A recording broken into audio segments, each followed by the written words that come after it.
Good morning, children. And today I'll be doing dialogue writing with you all because it is in your syllabus. Now, first of all, what is dialogue? In very simple terms, a dialogue is a conversation between two or more people. And what are the main characteristics of dialogue?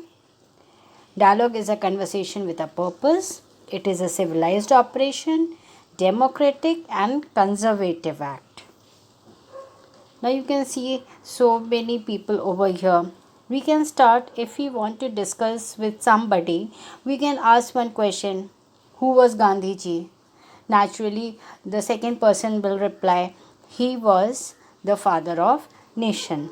Likewise, we can start the dialogues with conversation with asking questions. Now, why is dialogue required?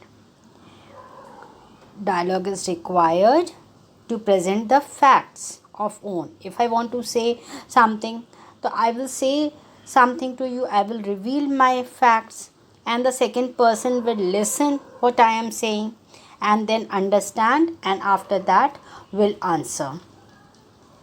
To seek understanding through alternatives and to reach decision. After hearing, you are going to give me the answers. Likewise, you can see the picture. If I say, what is the man in the red pant and shirt doing? The person will answer, he is playing volleyball, he is throwing the ball. So in this way the conversation goes on. Now what is this? If I ask you what is this, you say it is a glass of water. So the dialogues can be praiseworthy.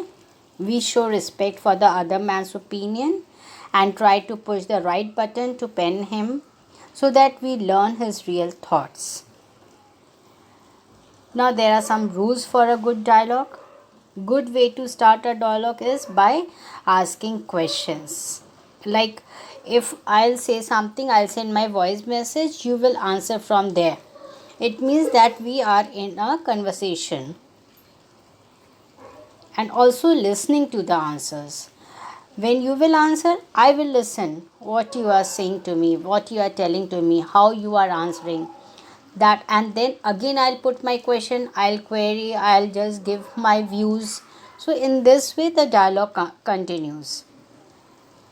It is a two-way communication. Dialogue means it is a two-way communication. Then compare the views by reasoning them with every aspect. So dialogue is actually a two-way communication. It can only be done when I tell something and the other person answers. Like when Napoleon noticed that his counselors were simply echoing whatever he said, he told him, "You are not here to agree with me but to express your own views." So always remember that a dialogue will be there only when it is between two people. Thank you.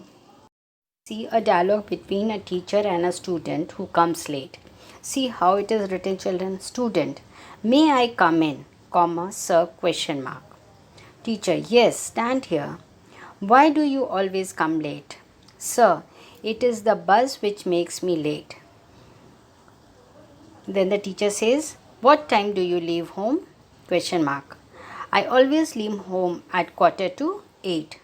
Teacher, how far is your home from here? Question mark. Student, it is about 3 kilometers from here. That is why you get late. You leave your home very late. So this way you can write a dialogue.